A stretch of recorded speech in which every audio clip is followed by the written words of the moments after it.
Bonjour à tous. Aujourd'hui, on va vous parler d'un sujet d'actualité dont on entend de plus en plus parler dans les nouvelles et qui pourrait peut-être préoccuper certaines personnes, les masques. On entend de plus en plus parler des masques et de leur utilisation au quotidien dans la population générale. Comme il y a beaucoup d'informations qui circulent à ce sujet, on s'est dit qu'on va vous aider à démystifier le vrai du faux pour y voir plus clair.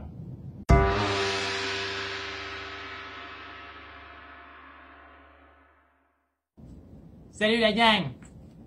Aujourd'hui, je vous montre comment vous faire votre propre masque à la maison. On entend souvent aux nouvelles que les masques, c'est pas super efficace pour tuer le virus. Mais on sait que le Purell, ça tue le virus. Fait que, vous prenez un cache-cou, du Purell, on l'étend comme il faut.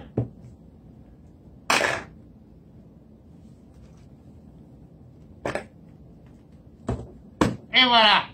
Puis là, si vous me connaissez, vous le savez, Émile, il pense tout le temps une coche en avant des autres. Là, vous allez me dire, le virus, il est dans l'air, fait qu'il peut t'infecter. Ben, t'as juste à empêcher l'air de passer. Pogne ton saran wrap.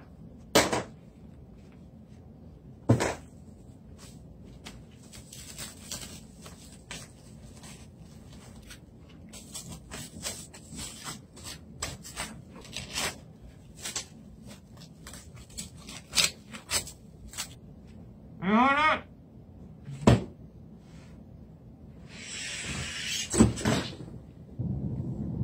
Oh boy! Si vous voulez pas ressembler à Émile, on va vous expliquer comment ça marche pour vrai.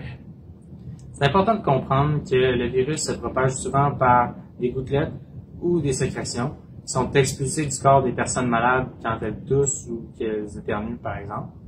Ces gouttelettes-là ou les sécrétions peuvent se retrouver dans l'air ou sur les surfaces. Ce qui est important de comprendre, c'est qu'il y a un nombre limité de masques. Ça veut dire qu'il faut les utiliser seulement quand c'est nécessaire.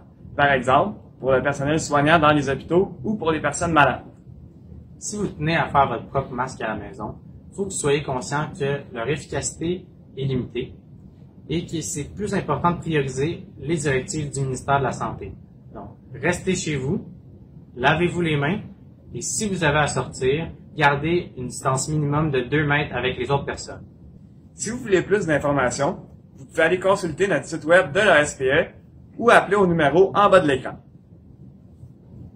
Hey, Émile, est-tu encore en vie? Bonne question, je ne sais pas, hein?